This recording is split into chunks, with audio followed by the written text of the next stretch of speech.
Passei 40 dias sem cafeína, açúcar, álcool e glúten e veja no que deu. Ei, se você gosta do conteúdo desse canal e quer me ver fazendo mais vídeos, considere me apoiar. Entra nesse link aqui que também tá na descrição pra saber mais. Não deixe de curtir e compartilhar esse vídeo se você gostar dele, tá bom? Obrigado. Eu já peço desculpas pelo barulho de serra, que tá construindo um prédio aqui do lado. Eu quero morrer todo dia, um pouquinho. Tá, então, pra contextualizar um pouquinho dessa história, eu não fiz isso por questão de saúde.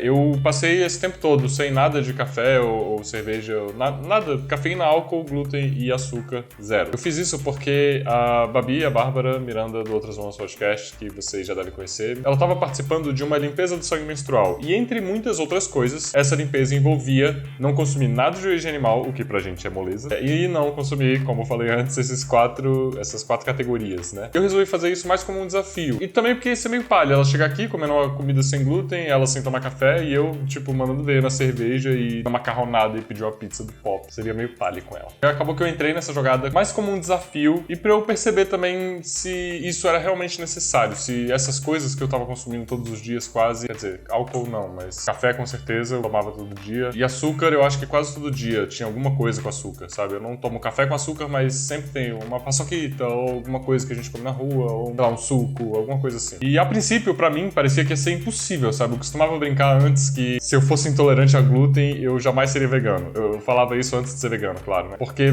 caramba, sem nada de leite, queijo, ovo, sem nada de carne e também sem nada de massa, de trigo, sabe? Nada de glúten. Tipo, essa ideia pra mim parecia um pesadelo, parecia uma coisa muito, muito difícil, que envolvia muito sacrifício. E acabou que não é impossível. Eu descobri que não é impossível viver sem glúten.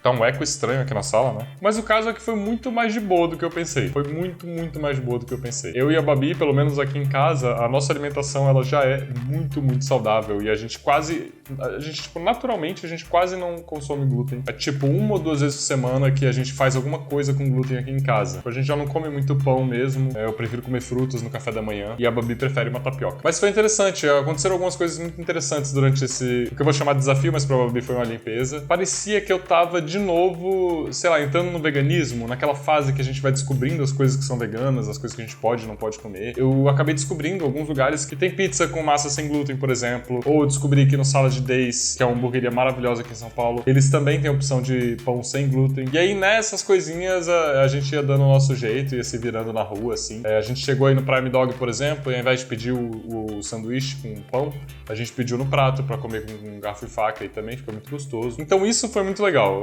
Até mesmo, docinhos sem açúcar, sabe? Docinhos tâmara ou de passas, ou docinho de paçoca e coisas que não envolvem, não precisam de açúcar, acabam que são muito, muito gostosos e são mais saudáveis. E foi legal abrir nossa cabeça pra todas essas outras possibilidades que a gente não tinha antes. Pensando assim, quando eu não era vegano, se eu pensasse assim, você vai ficar sem glúten, eu acharia que ia ser muito difícil, eu acharia que ia ser um grande sacrifício, sabe? Mas depois de eu me tornar vegano, eu acho que esses músculos que eu desenvolvi, esses músculos mentais ou intelectuais, ou sei lá o que quer que você queira chamar, eles se desenvolveram de uma forma que eu consigo, eu acho que pensar muito bem sobre as coisas que eu quero e não quero comer, ou com a motivação certa, eu consigo passar por essas coisas de uma forma relativamente tranquila. Então, pra mim, que bebia café todos os dias, no mínimo uma vez de manhã e uma tarde. Bebia cerveja, por exemplo, quase todo fim de semana. Glúten, como eu disse, né? Aqui em casa a gente não consome muito, mas na rua acaba que pelo menos uma vez por semana eu comia. E açúcar também, né? Pelo menos eu acho que umas 4 vezes por semana